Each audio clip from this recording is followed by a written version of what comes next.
Greetings, adventurers, and welcome to the Adventure Incorporated podcast. I'm your dungeon master. My name is Anthony Reed. This is episode 73, and it is part of the Oracle story arc. I first want to give a thank you to anyone who was at DragonCon this weekend and came to see our live show. Thank you so much. It's such a fun time to have people come to those shows. The gang said that the audience was really great, and so thank you so much for being there. I also want to thank our patrons at patreon.com/adventuring for supporting the show, for giving us the latitude and ability to make cool things happen for the show, with the show.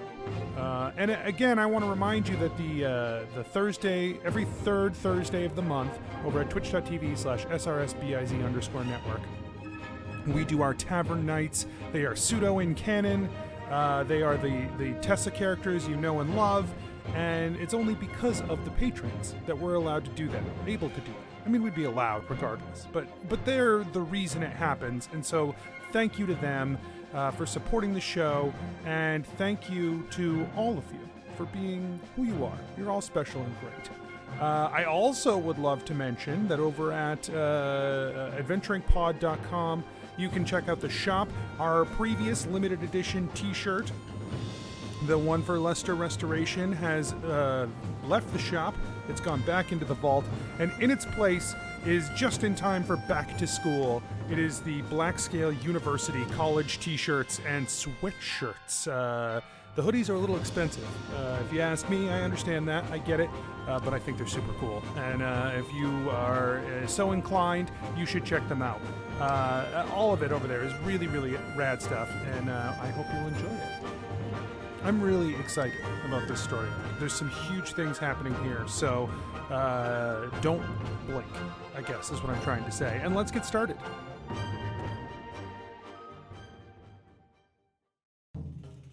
Nobles and farmers, knights and scoundrels, gather round to hear a tale of excitement and mystery.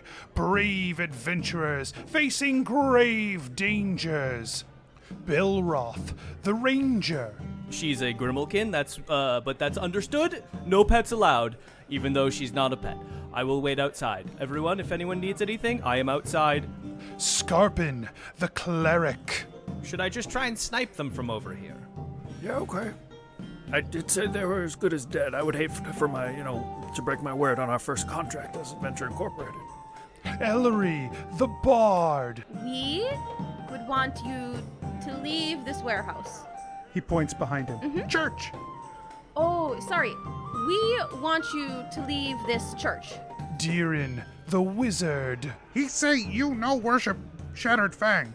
Yeah, man, he's super wrong. We love Shattered Fang, man. Prepare yourselves, for these are the tales of Adventure Incorporated.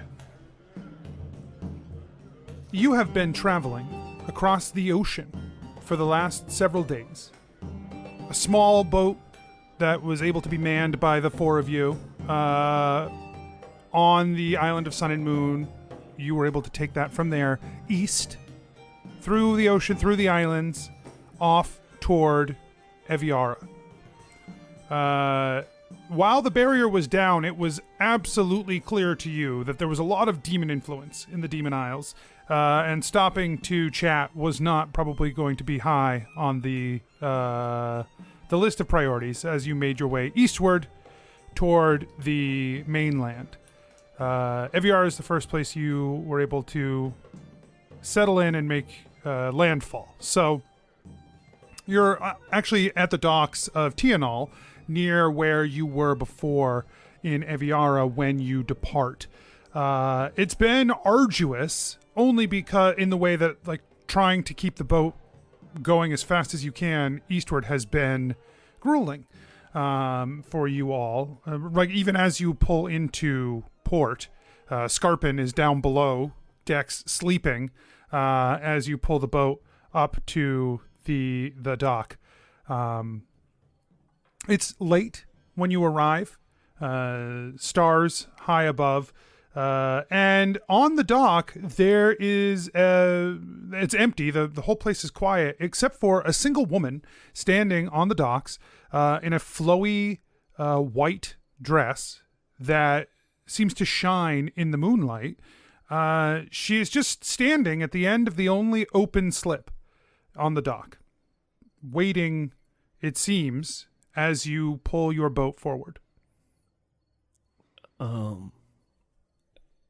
don't do you think she's real? Corporeal? Deeran, are you afraid she's a ghost? Yes. Well, I can just talk to her. If you want to go downstairs and hide with Skarpin, I can just, Do you think I should wake up Skarpin? I think you might. It might be a good idea to wake up Skarpin. Yeah, it's probably pretty smart, right? Ooh, question. How long have we been going? About 4 or 5 days. Okay, so I'm probably... I'm going to say that you are rested enough that your exhaustion has abated. Like, why is that bitch Skarpin sleeping and I'm up here on deck? Okay, good. I just wanted to make my exhaustion status clear. Yeah, I think your exhaustion status has improved. Thank you. She's probably harmless. She's probably just here to like maybe she's like a dock person, like Maybe she's just sad. Maybe she's just out there and she's just kind of sad on the docks. Oh, maybe she just needs a friend. Maybe she's all alone on the docks in the moonlight. This seems like the beginning. Hello, of a my name good is book. Ellery. Yeah, what if she died out there? Like waiting for a husband who was away at war fighting the fish or whatever. Well, we're gonna find out soon. Oh God. When you yelled out to her, Ellery, she raises her eyes to you. And it's far away, right? But you can tell that she is, based off her ears, some of the features of her face, you can tell that she's elven. But she's looks up toward the boat as you're still like coming in.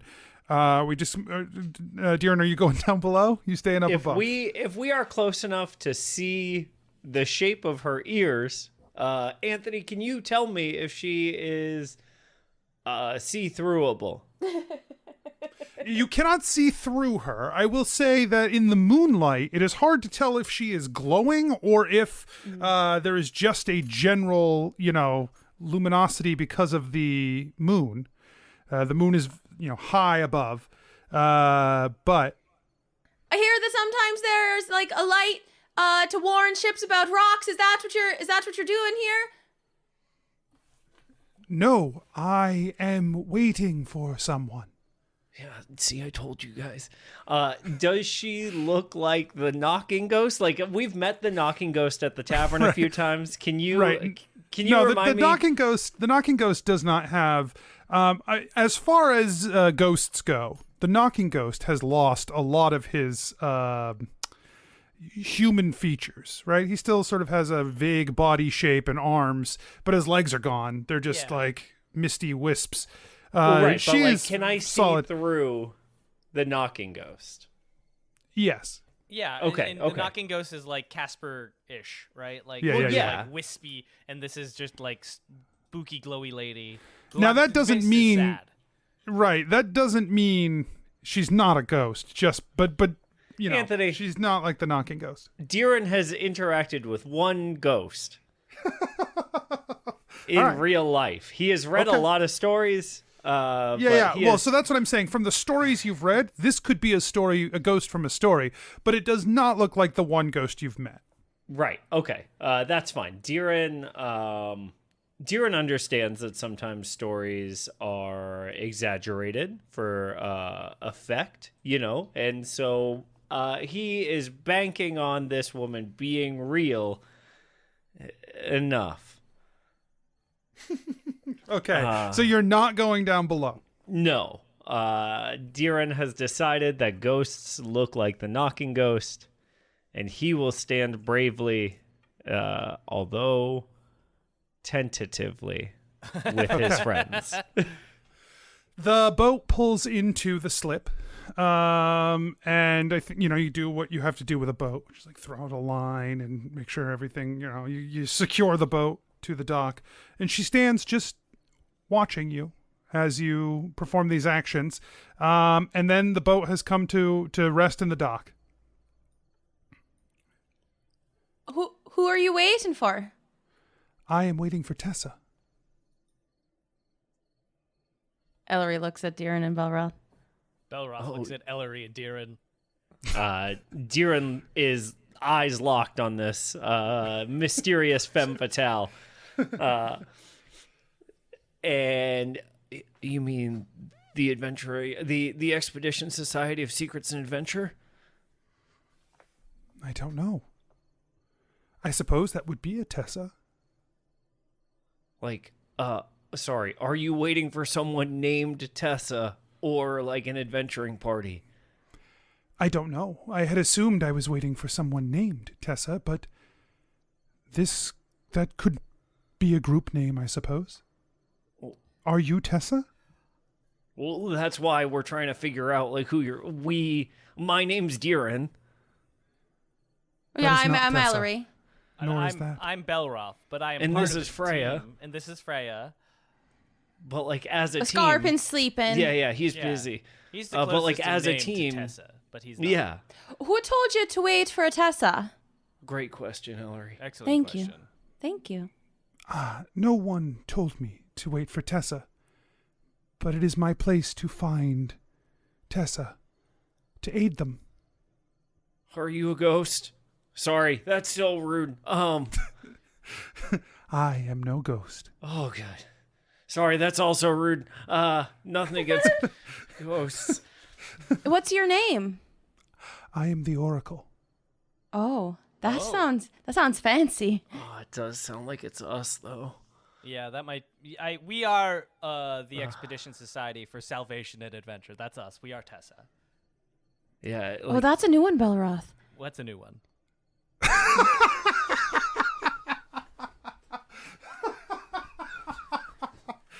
Normally, you're like science or whatever. well, sure, but like after such a religious experience, can you blame him? No, I like still it. That's am what I'm not clear on saying. what we're talking about. I said it how I always say it. Well, Oh, Well, Well, I I had a vision to find you, and so I have come.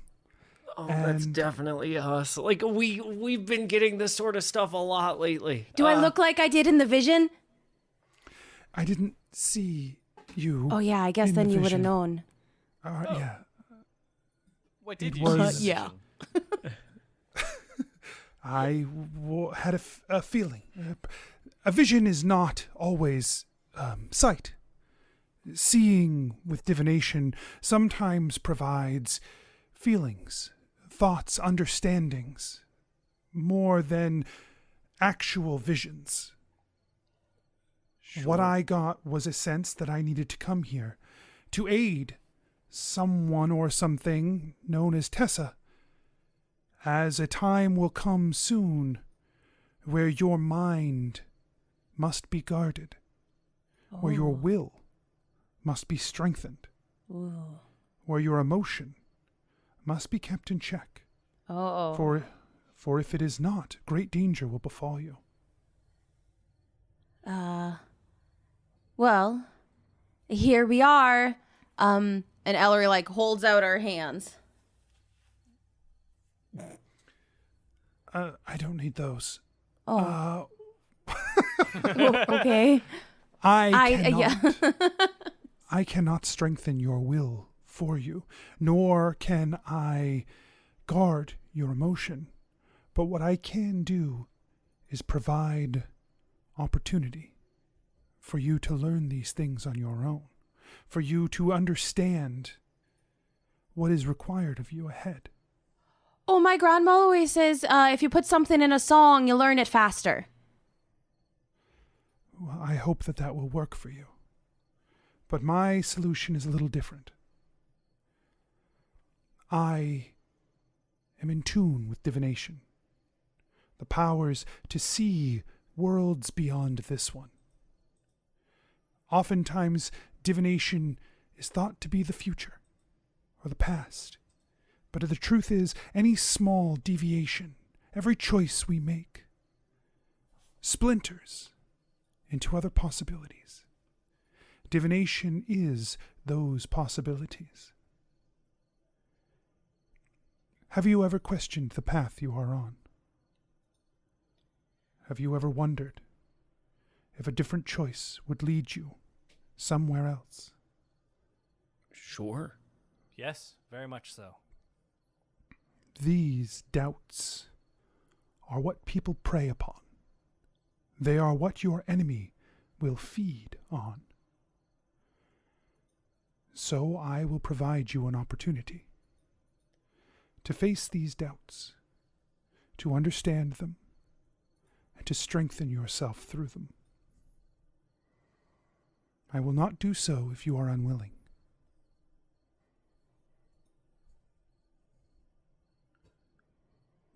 I guess my question is why? Why, like, what exactly in this vision told you that we need aid, and what benefit do you get from it, I guess?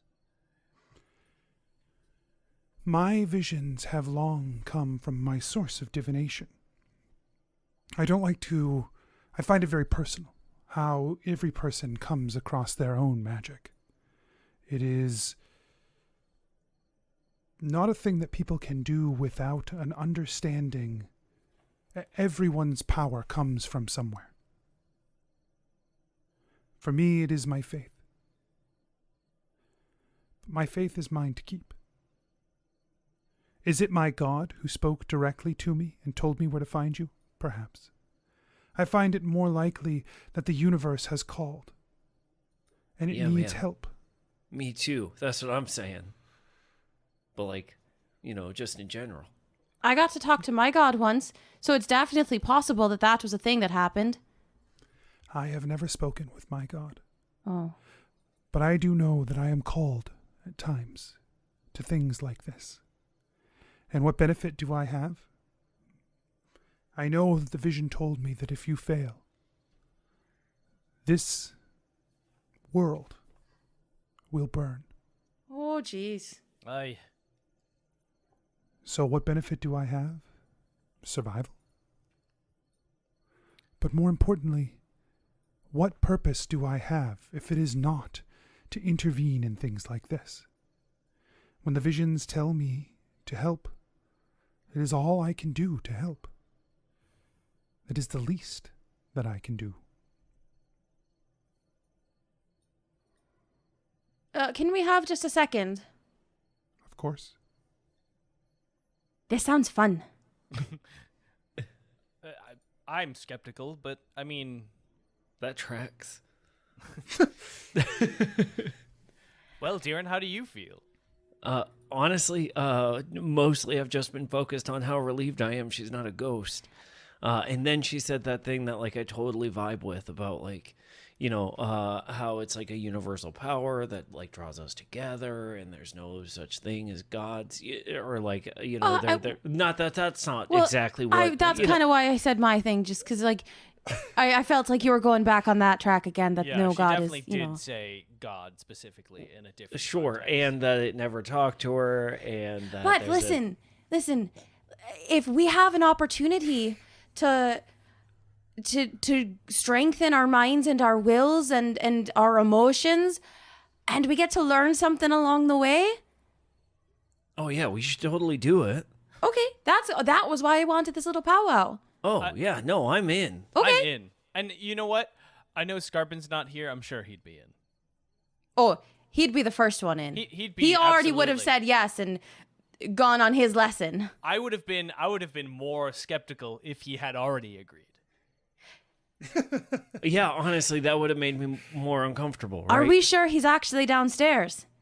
Oh, I can go check on him. Oh, I just meant like and not already off learning his. Oh. It was just because he's so excited I thought you and meant eager. literally down in the. No. Okay. Okay, we're ready. She nods and she says, "This boat, can we use this? you will need a place to rest. Sure. I've done a lot of sleeping in this boat. Yeah, it's all right. Like the waves lap against the sides. It's kind of nice, you know? I threw up only once. She takes the opportunity. She embarks. I don't know what getting on the boat is Boards. a term.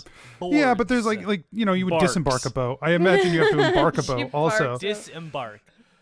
Embark? Yeah. Yeah, that's my thought. But I think you also embark on a journey. I don't think you embark on a boat. But here we are. She mounts the boat. No. She mounts the boat. We got it. Re-disembark. Re-disembarked on the boat. Undisembark. She undisembarks. Yeah, she'll Disembark. re-disembark when she leaves the second time. Undisembarks the boat. Yeah. No, okay. so she just barks because she's never been on the boat. She's on the boat now, and she leads you down How'd you get into the hold, her feet. Oh, And she, which she does have. Yes. She leads you down into the hold of the boat, and she says, Not a "Please ghost. find a place to rest."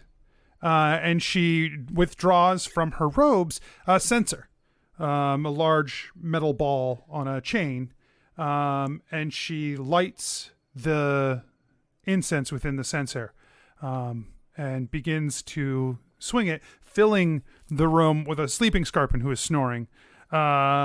Begins to fill the room with a sweet-smelling smoke. You're all just laying down, settling in. Yeah. I mean, if we've gone this far, it would be fucked up to be like, no, we've let this stranger onto the boat.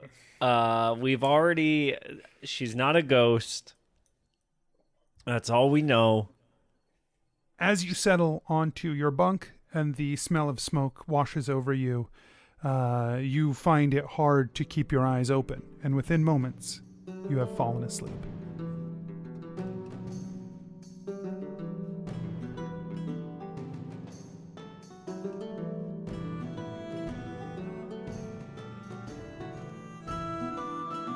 There's a slam in front of you, your eyes open, and you see a room full of young students in front of you.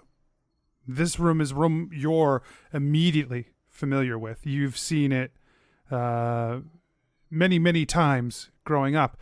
A classroom just like this. Maybe not this one exactly, but they all have that feel to you as you look around. And all of these students are staring up at you. The heavy tome that you've slammed down in front of you, in preparation for this class, behind you, a board that you have magically scrawled into, Professor Lincoln, Master Illusionist. Great. Cool. I guess my main question to you, Anthony, is do I feel like this is weird? Or does Deeran feel like this is comfortable? So you, Deeran, have all of the memories, the experiences, and the feelings of the Deeran that's not part of this world. So it's like the of dreamscape Prime again. Deeran. Similar. Well, no, I mean, you had to be awakened there. Right. Here, you don't have to be awakened. Like, you have these experiences. What you also have before you is the roadmap of what brought you here. You can see the choice that changed. You can see the moment where a decision was made, where you, Deeran, decided to pursue your own interests rather than fall in line, right? There was always some wavering, but there was one moment in particular that broke. Mm-hmm. And you can see that you have followed a different, that other path. The details are fuzzy. You don't remember you don't have those memories, but you can see the choice that brought you here, and you can see like what the path that happened between now and then as you doubled down on your studies and you focused and you you set aside the notebook that now rests in a drawer in your quarters of your theories as you really became what everyone wanted you to become. And in doing so, you have watched as you've cemented yourself this position within the Black Scale, and you are in Federation Bay, your hometown, at the school here with your the school itself being headed up by your parents as headmasters, running the place while you teach underneath. Along with many others. Sure. These students now, your magical illusionist students, stare up at you in the last few moments before you hear a sound ring out across the school grounds, and everyone begins to gather their things. Now remember, students, next class, we are going to need each of those components. The pinch of powder, red, yellow, and blue, all three of those colors. Bring as much as you can. It's really important that, the measurements are precise and accurate because, as we kind of practice this stuff, students... 3/4 of the students are gone already. They're just out the door. Yeah. Yeah. And the rest follow as soon as you take a breath before you are now alone in the classroom. Yeah, they'll figure it out. It's... I remember...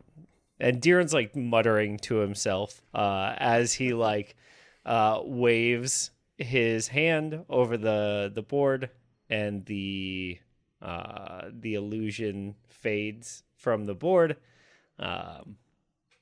He pulls out a small notebook, and he starts to take notes on the class. He calls out the behavior of the students that were really top in the class today, and then the ones that are going to need a little bit of follow-up. He closes the notebook and heads back to his office. Yeah, as you step out into the hallway from and down toward the offices, from the office before yours, a head pokes out into the hallway. It's a half-orc with bluish green skin, and he says, "Ooh, Professor Lincoln." Oh, hey, what's going on? And Professor Helmer is the head of the evocation school. The classes that he's the department head for evocation magic, and he says, come, I must show you this. You'll be very impressed." Oh, sure, Helms, let's see it. And he pulls you in. He closes the door. He says, "I have some very important questions that have been in." And he locks it, and he's like, "Okay, are you ready?" Yeah, of course, man. And he goes around to the desk, and he pulls open and withdraws from it a tome that he has. He's like, "I got this at the Brass Palace last week. I think you're really gonna like it." And he slams it down, and he throws it open, and it is filled with spells. And the spells that are in here are incantations used. They're basically like party spells. They're fun. They generate lights and sounds, and they modify people's moods and perceptions. They are party spells for the common wizard.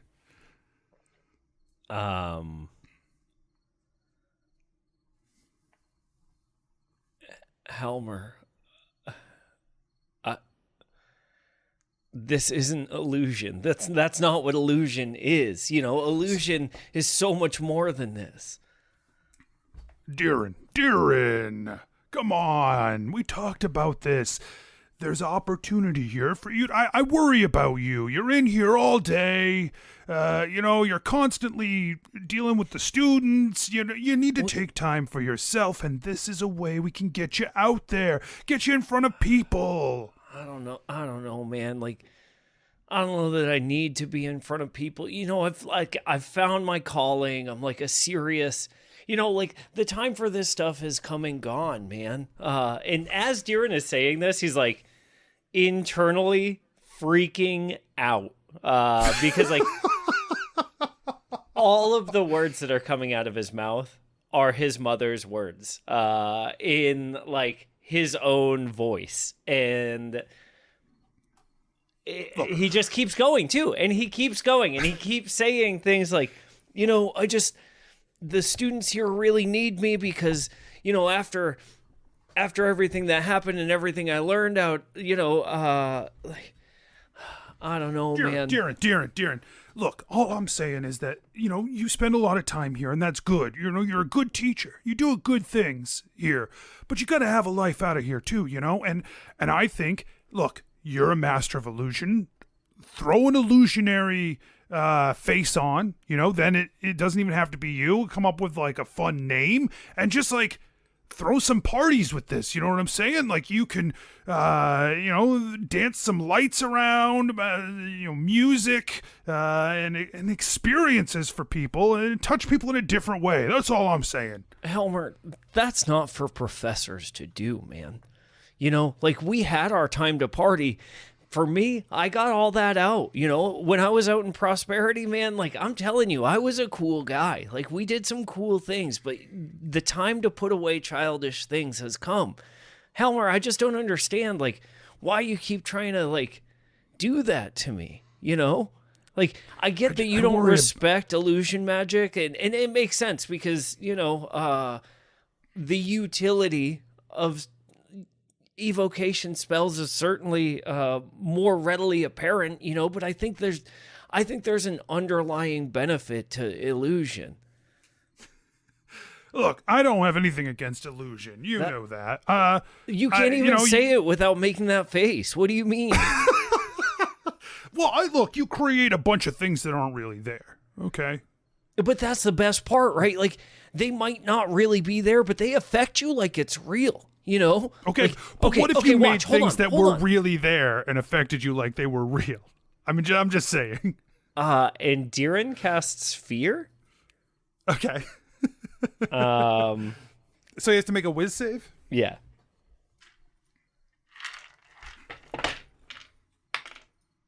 Okay.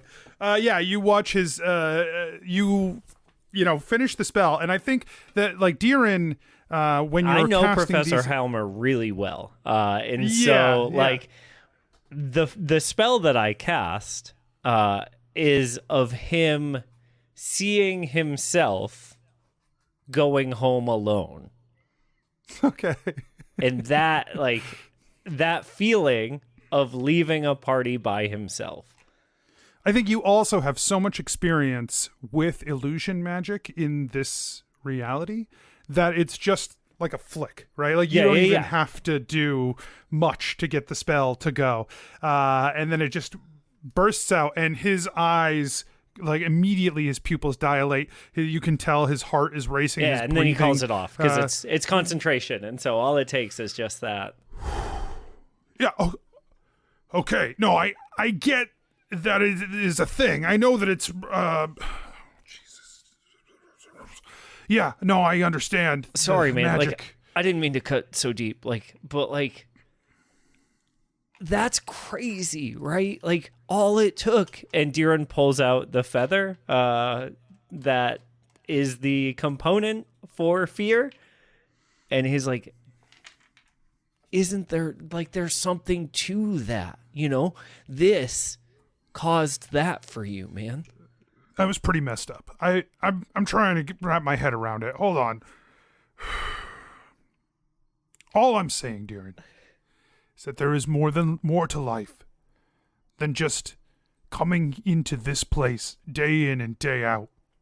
Yeah, these kids need you, but they don't need all of you. They just need some of you. I worry that, like, if I didn't get all of my professors in prosperity, who knows what would have happened to me. And I don't want to see kids go down the same path that I could have gone down, man. Like, it was dark. I was lost. And Deeran reaches for his necklace, and he squeezes it and says, you know, like, I needed someone to reach out to me and protect me, and I got it there. And if I can be that person for my kids, then, you know.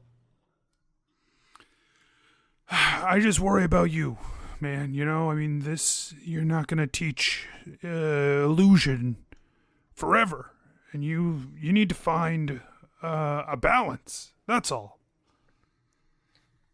Yeah, I mean, I got plenty of time to figure that out, you know? Yeah, but, you know, you're going to wind up like the divination professor, if you know what I'm saying. Oh, come on. She's not that bad. Not that bad. Deeran! Deeran! I'm just saying, you know, like, there's worse things to be than the type of person that, like, gets a library named after you. Okay, well, you know, you can have lunch with Thelvin next time then. All right? When she comes down from her tower, you get to have the lunch duty. Oh, come on, Helmer. Like, don't do that to me. I don't think I deserve that. But, like, I don't know, man. I don't know. I feel like you've self-assigned it. all right, I'll take it next time.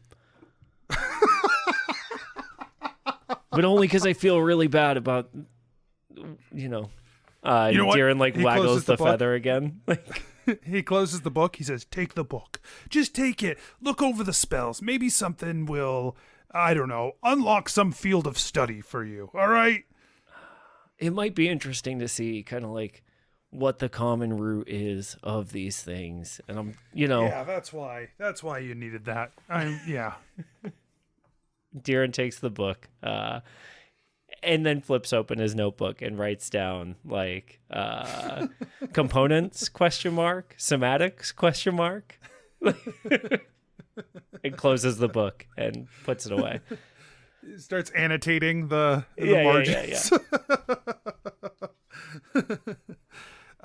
You head from here toward your office. And when you you know, it's just like not everything's about explosions, man. Like, I get it, they're cool, but, like, you know, there's a lot to be done, like, inside your own mind.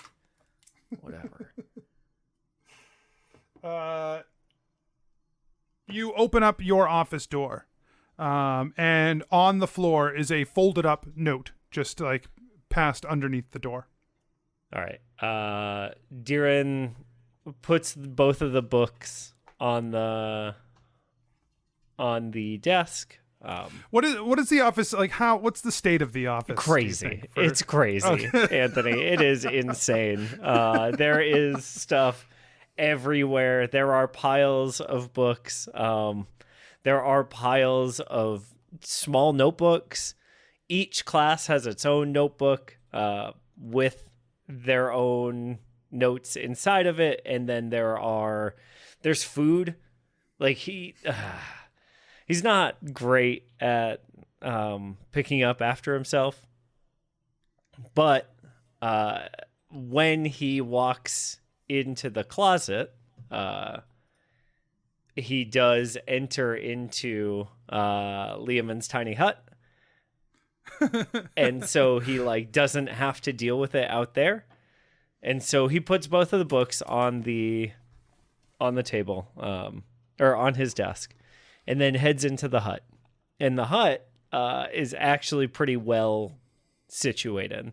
There's a desk, there's an ink pot, and he starts writing 2 letters about 2 of the students in his class to send to the parents of those students, just to let them know, like, hey, you should probably check in. And 2 letters becomes, if like I'm gonna write letters for the kids that like need help, I should probably write a couple of letters to the parents of the kids who like are doing really well and just let them know. And then 45 minutes pass, and Deeran has now written a letter to every student's parent about that one class session. And he starts to head out of the hut and head back down the hall, and he sees the Your letter. student did mediocrely. They didn't do particularly well. They had nothing to say. It was fine, I guess. Yeah, hey, I just really appreciated that Reggie made it into class today. It's important. Attendance makes up part of the grade, and so that was pretty cool. A for that. Yeah. Like they didn't do anything disruptive. They didn't like mess up any of the spells. They didn't do them like particularly great or anything, but Good yeah. stuff. Yeah, solid performance again. Oh my god. And so as he's getting ready, he kicks the letter that was on the floor. He's like, Yep. oh yeah, and throws all of the letters that he had written into a chair that's just to the side of the door, bends down, picks up the other letter, opens it, and reads it with the door open to the hallway. It just says, you will join us for dinner, and it's signed G. And you know what that means. Deeran looks at the clock. How late is he? About 20 minutes late already, but you're not dressed for dinner, and you know that won't fly. Yeah, no, of course not. But he does just go ahead and run anyway. As he's running down the hallway, he just yells, "All right, giddy up!" And he hops onto the back of his phantom steed and rides out of the classroom, like of the university building, down the front steps, and across Federation Bay to his parents' house for dinner. Along the way, he goes ahead and he will cast Disguise Self on himself. Because, oh no. As he's riding, he's starting to sweat, right? And so his disguise is him, but not sweaty and dressed well.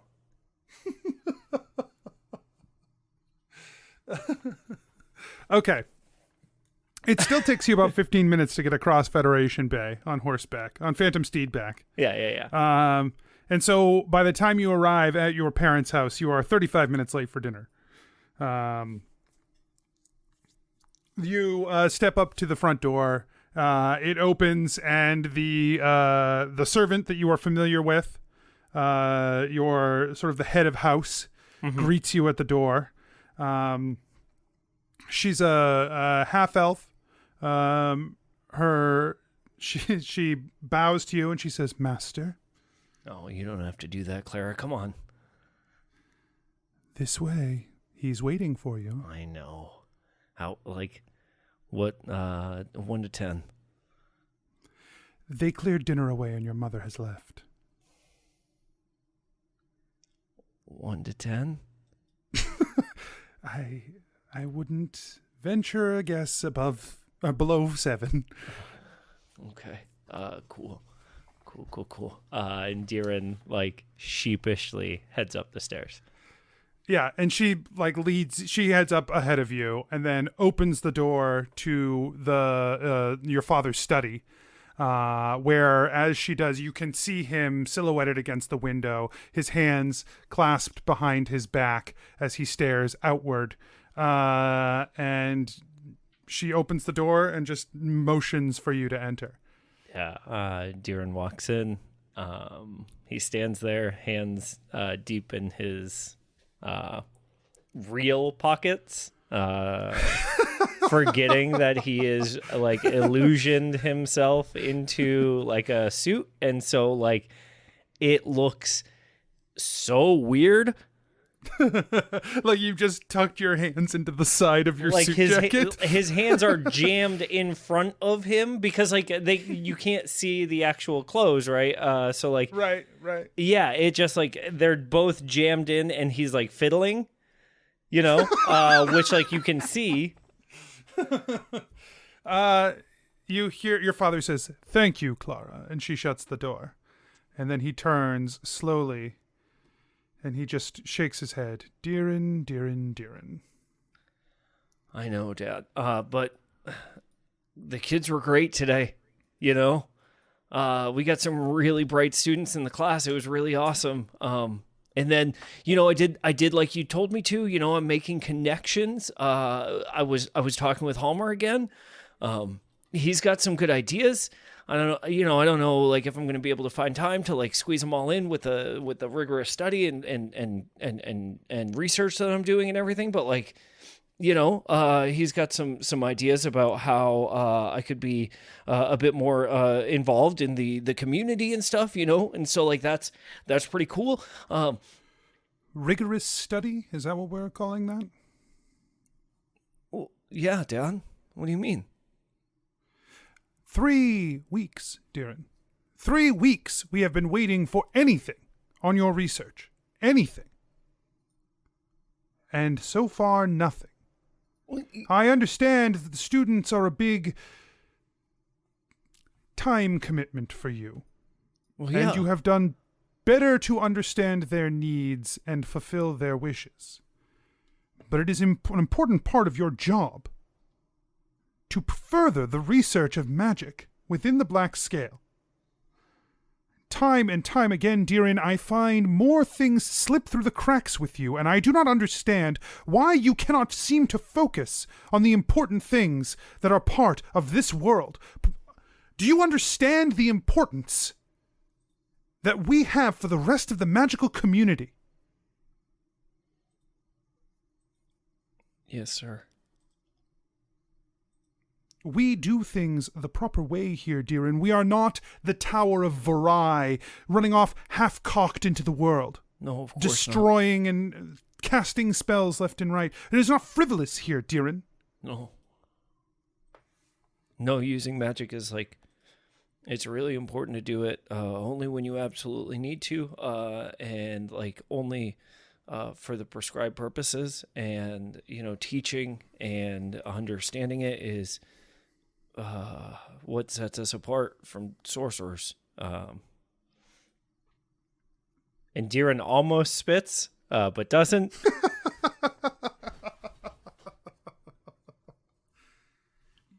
I do not understand how someone with so much potential can be so wasted. You have an opportunity, Deeran. You have gifts that were given to you that most people would beg for. You are smart. You're clever. But you have no follow-through, no application. Yeah. I've got a theory. Oh, a theory. I mean, I like, I'm only just starting on it, but I've got a theory that Deeran like is already shrinking into himself. I've got a theory that party magic is like, it's all connected at like one source. And like they like people who and like as he feels his father's like withering like glare, he just stops talking. This is what you bring me. This is the research you hope to bring forward to the Black Scale as an example of your brilliant deductions? I mean, you know, it's just like it's the start of a thing. You know what I mean? Like I'm sure there's going to be more to come. You know, I who knows where, you know, this could lead, right? Like this could be the tip of the iceberg or whatever. And like, you know how they say, you know, an iceberg, you only see like 10% of it or whatever because the rest of it's under the water. Like this could be that. Deeran, I think we have entertained your fancies long enough. You need to take some time to understand exactly what your priorities need to be. Am I getting fired? No. Your classes are important, and I need you to do them. But you also need to take this opportunity to readjust how your area of focus is being applied. And I expect an actual research topic from you by the end of the week. This is unacceptable. And if we can't come to terms on it, then yes, maybe, Deeran, this isn't the career for you. I mean, I always get like really high marks from, you know, the professor ratings, and like all of the parents really like to hear the status of their pupils, you know. This profession isn't a popularity contest, Deeran. It's about understanding and knowledge. But I don't expect you to know that. I expect you to learn it now. Go and clean your office while you're at it. It's a mess in there. Yes, sir. You owe your mother an apology, which I expect you to give her before we meet again. Of course. Deeran slinks out of the room. As you turn, he says, "And Deeran." Yeah. And he casts a hand outward, and your illusion falls away. He says, "Put on some real clothes next time, please." What a fucking dick. Yeah, Deeran's hands are jammed all the way inside his pockets, like so deep. His greasy hair, like so. He's never been more aware of it, like matted against his forehead from the sweat of like riding the horse as fast as he could to get here. He leaves and he heads down to the kitchen. Just, you know, on the way. Yeah. And of course, the cook who is in there sees you, and he's like, "Deeran, my boy." How you been, Herods? You missed lunch and dinner today. I know. I heard all about how I missed dinner today. I saved for you. Of course you did, Herods. He pulls out a plate. He's like, "Do not tell your father. No, he will be very upset with me." Tell him what? Deeran's like full-cheeked, just nomming down on dinner. "Oh, Deeran, my boy. Your father and you have to find a way to get along, to live harmoniously." Why do you think he's such a dick to me, man? Well, probably because you have not been on time for dinner in, ever, I think, is probably one of the big things. Well, sure, but like, yeah, I guess that's kind of annoying. But like, like today, I told him about this idea that I have, and like he won't even listen to it as like a concept. Like he doesn't see any value in it. Relationships with parents can be difficult. My father, for instance, did not want me to be a cook. He said it was undignified to be a cook. That's ridiculous. You're so good at this. Everything you make is so good. What's the secret, by the way? It is skill and talent. Well, sure, but like... That's the secret. If you are good at a thing, and you are very talented and skillful, then it will be good. But it seems like everything you make like has the same basis to it, but like they come out so different. Like, how does that work? Talent and skill. Huh. Yes. My father was a woodworker. Okay. He wished for me to be a woodworker. Whenever I touch wood, it comes out as just wood. Just carved wood. I can carve wood and then it's wood. My father, he was a magician with wood. Oh, He illusion? would, or like... Well, something maybe more practical. He would press the blade to the wood, and from it would come a beautiful carving, or a piece of furniture. He was an artisan, a craftsman. He did not understand that when I pressed my knife to wood, all that would come was wood. Sure. We are not always what our parents want us to be. So I think so often we are not meant to be that. But we have to be what we are. Me, I am a cook.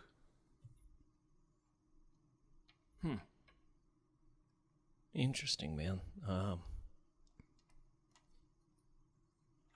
Sorry. I got thinking about how like all of the things that you put into food are the same, but they always come out different. And it made me think of the research topic. And what if my dad's... Deeran gets very quiet and he leans in super close. What if my dad's wrong about my like idea? Let us say your dad is wrong. Okay? I mean, not loudly, obviously. But No, if that is never. true, Yeah. right. Who will tell him? Like he's How will you know? well, like he's my boss, and so he'll know Right. like what I'm working on, and like Right. if the thing that I'm working on like is worth doing, Mm-hmm. Mm-hmm. and he doesn't want me to do it. Like I can't get fired, but I think it's really important to do. And Deeran, like, internally feels himself, like, screaming at himself. It's so important, man. You gotta do it. Just get the hell out of there. Who cares? Your dad's a jerk, man. And, like, internally, Deeran is so afraid of not keeping this job.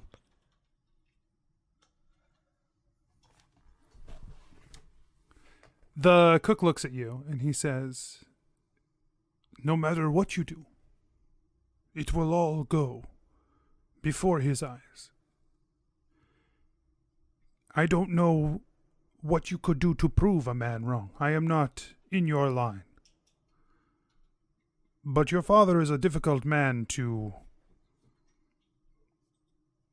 negotiate in that way. Yeah. It's true. But sometimes you must do what you must do. Sure. Look at me. Yeah. My father was a difficult man to negotiate too. And yet, here I am. I am a cook. Yeah, how'd that It is work what out? I must do. I have not spoken to my father in 25 years. Oh. Well, that doesn't... You know what I mean? Like, I thought you were going to say, like, oh, he respects the way that I do these things because I cook such a good food. You know? But, like... No. No. All right. The last time I cooked for my father, he took one bite and threw the plate onto the ground. Told me I was wasting my life. What an idiot, man. I would eat in seconds. You know that. And Deeran eyes the icebox. Deeran, of all the things I have done in my life, nothing has been more rewarding than feeding you. Oh, shut up. That's like the sweetest thing that anyone's ever said to me. And he pulls out like another plate and just slides it over to you. Yeah, Deeran He knew. goes to town, obviously.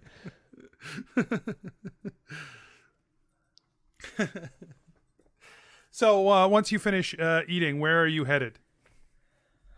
Deeran's trying to sneak out. Because I assume you live in your tiny hut Yes. Yeah, I live in the office. in the office, absolutely. Yeah. There is no there is an apartment in Deeran's name.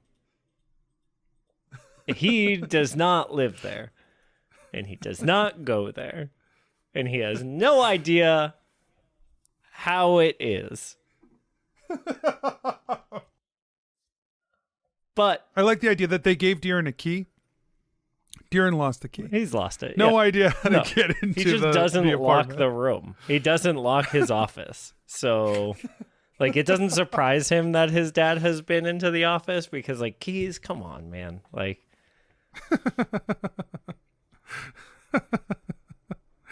Okay. but he will, on his stroll, like, he's going to try and sneak out of the house. And if he gets out of the house without being seen by his mother,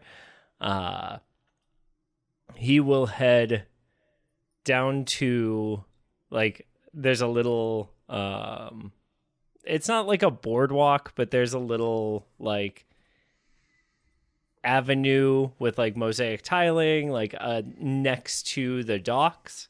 And there are a few different little bars over there in Federation Bay that is kind of like a nice place to go and have a drink and hang out with your friends. And Deeran will go 3 blocks over from that, where there is just a garbage dive.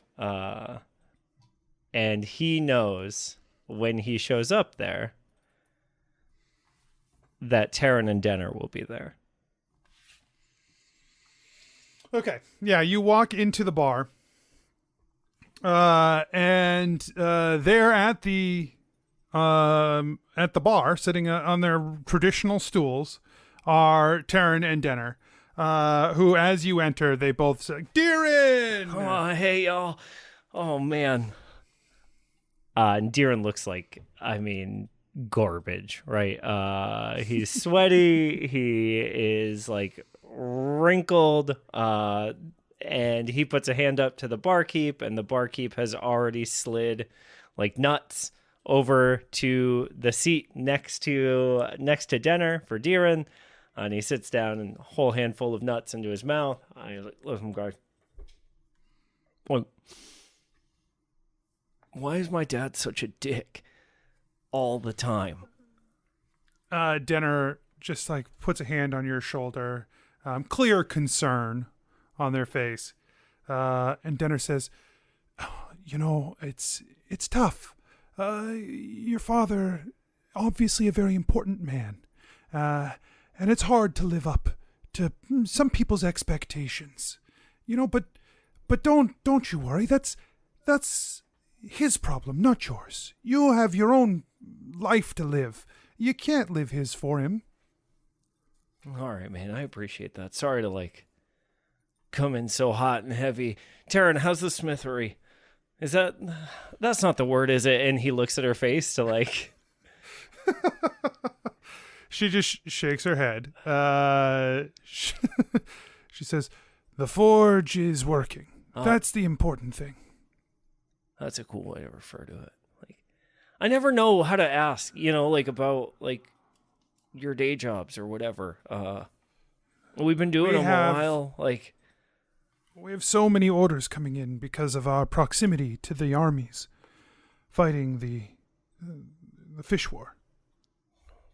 Fish war. And Deeran spits.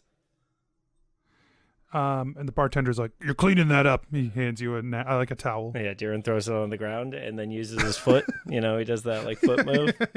Yeah. And then he tries to pick it up with the other foot. Like, he tries to put the rag on the top of his foot and, like, lift his foot up so that he doesn't have to bend down. Taryn says, "I don't know what's going on with the It's a fish 19 war, but I'll dex tell you." check. I feel like... Good work. No, you did it. You pulled it off. Deeran looks... I don't know what's going on with the fish war, but I'm happy to have the business come through, even if it is busy all the time. Yeah. It's kind of weird, huh? Like, remember when this place was, like, quiet, you know? And it was like, oh, I need a new anchor or whatever. I guess we'll go see Llewellyn, you know? And now... The bay is changing. It's Yeah. changing a lot. It's wild. It barely resembles the small town we used to be, and now it's increasingly as I'm worried it's going to get swallowed up by Verena any day. You know, I really thought like coming back here, it'd be easy. You know, I'd like come back, hang out, get drinks, like. But the world just seems to like really be pushing this whole like moving forward thing, you know? Denner smiles, and they say, "The sun always shines. New plants grow up, but every year, nothing is ever the same. We plant the same plants. We pull in the same crops. The cycles move us forward. But every year it presents its own challenges, its own differences. You can never have two of the same." I guess that's true. Not alone, But man. you wouldn't want to. That would be boring. 2 years exactly the same. I suppose that's true. But like, I feel like my parents want it that way. You know, like the course of study in prosperity was dangerous and weird and too avant-garde, and so illusion. And here I am back in Federation Bay teaching the same magic that like I learned before I left, you know? And like I know my dad wants me to write a paper on components. No, I don't want to write a paper on components, but I know that if I write a paper on components, then I'll be able to get funding because everybody needs to buy components. You know what I mean? I have no idea what you mean. I assume that's something like when we buy seeds, maybe. Yeah, seeds can be components sometimes, you know. Oh, no, that's not. Usually it's like different colored sands or like feathers or bat poop or whatever, you know. Do you have to buy poop from a bat? Well, you buy You like don't just magic grade poop, bat poop. Yeah, like Who grades the bat poop? well, there's a whole industry. You know, like it's all regulated. It's all regulated by the black scale. Wait. I don't understand how you take bat poop and then like poof and then you flying. I don't understand. I get it, you know. I don't understand how you take seeds and then poof, water and waiting, and then now we have food. So like, you know what I mean? Yeah. Or like, But you know what? I am so glad you do know.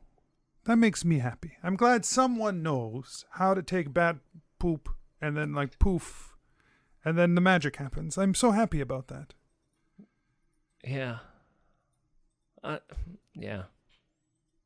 I don't know. Deeran finishes his beer. Yeah, Taryn's like, it sounds to me like you need another drink. Yeah, probably. Hey, you remember my friend Helmer from work? Half work, kind of a jock. Yeah. He came by here a few Yeah, like times. the jock of magic, basically. Like, I love your class, like your characterization of evocation users. and so like, he thinks that I need to like do something different. Taryn nods. Wait, really? Well, it's not my place to say. She just takes a drink. Huh. What about you, Denner? I am not really sure what you do now. So if you could just I don't know. This Helmer seems like they know what you do. That's like you can tell they're struggling. Yeah. All right. They Man. say, Deeran, I'm just so happy that you did come back to Federation Bay because, you bring such a light to us when you come, and I, if you weren't here, I would miss you. That's all. Thanks, man. And whatever it is you do. Yeah. Deeran pays for the drinks, all of them, all 3 of their drinks for the night, and the food. Taryn raises her mug to you as you do so. Yeah, and he's like, all right, I gotta get back. I do have some work to do before tomorrow. And yeah, pays and heads back to the office. As you walk onto the grounds, on your way into the building, you see the divination Professor Thelvin, as she is coming out of the front door, and you have a moment of dissonance as you realize it is the Oracle. Whoa.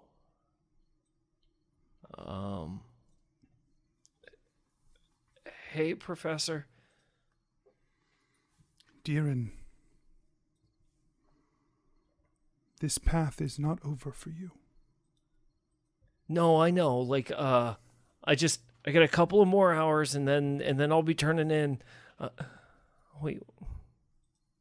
What? What do you mean?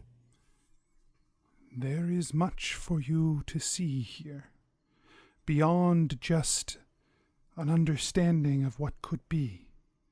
This is not a pleasant picture we have painted. But there is something more you must understand and know.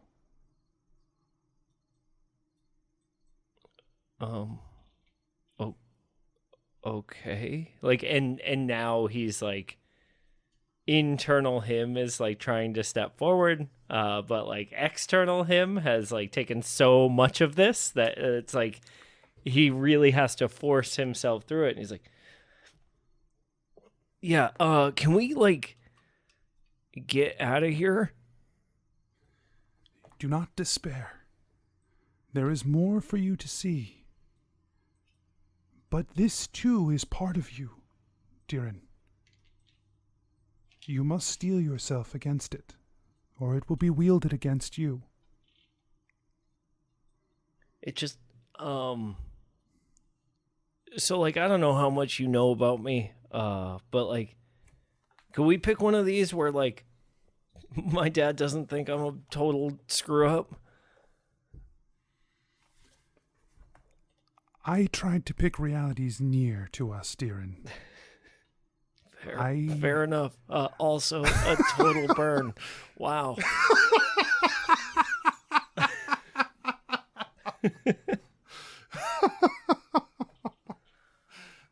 Cool. Just go with this warning. There is more here than you realize, and you must be open to it when it comes. Okay.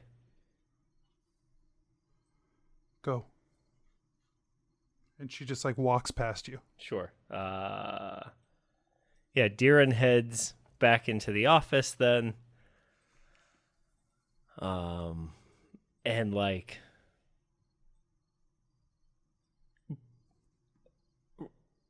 Deeran Prime is like trying to exert more control over this Deeran, and he's like,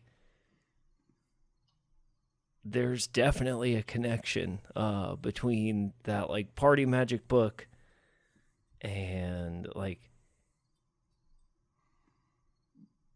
the way the black scale like creates a commodity of like components and like the magics that tie everything to, like there's got to be something there. And Deeran like has absentmindedly walked past his office and has to like turn around and like come back again. But Okay. he does walk through the door and like over to the books, and like throws open the book that he was lecturing on in class and the stupid party magic book. What are the pages that he like lands on? Like in the books? Yeah. I think for illusion, it's discussing spells for transforming like humans appearance, right? Like really focusing on knowledge of the this is the word I always mess up. Physiognomy, I think, is like parts of the face and body. Physiognomy? Physiognomy, that's what I'm looking for. There's a lot of silent letters in that one. Yeah. It's a good one. It's one of those words where you're like, they've only read it. They've never like heard it. Yeah. I've read this many times. Yeah. Yeah. And then you also have, and then in the party book, it's about creating points of light within a magical darkness. So that you can like darken a room, but then like have just points of light Strobes. within it. Yeah. Like laser show, basically. Yeah. Great. All right. I think you probably study these for a while, right? Like you're going back and forth between the two books, like, and I think you just like doze off studying this at your desk. Yeah. You nod off For sure. and you hear the door shut of the office, which wakes you up. Yeah, I wake with a start, and I'm like, yeah, present. And in front of you is Archimedes Silverblade. Maybe the most famous wizard that you have ever, like, that you know of, right? Yeah. Standing in front of you, and he says, "Deeran Lincoln, I need your help."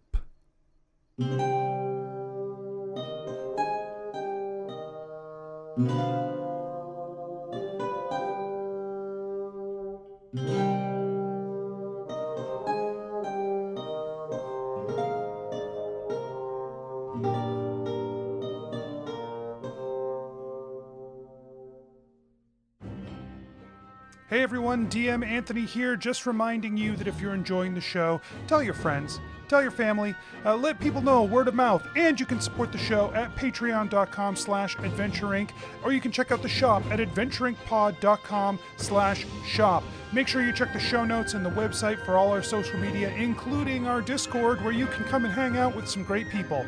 We'll see you there. And until next week, I wish you nothing but critical success.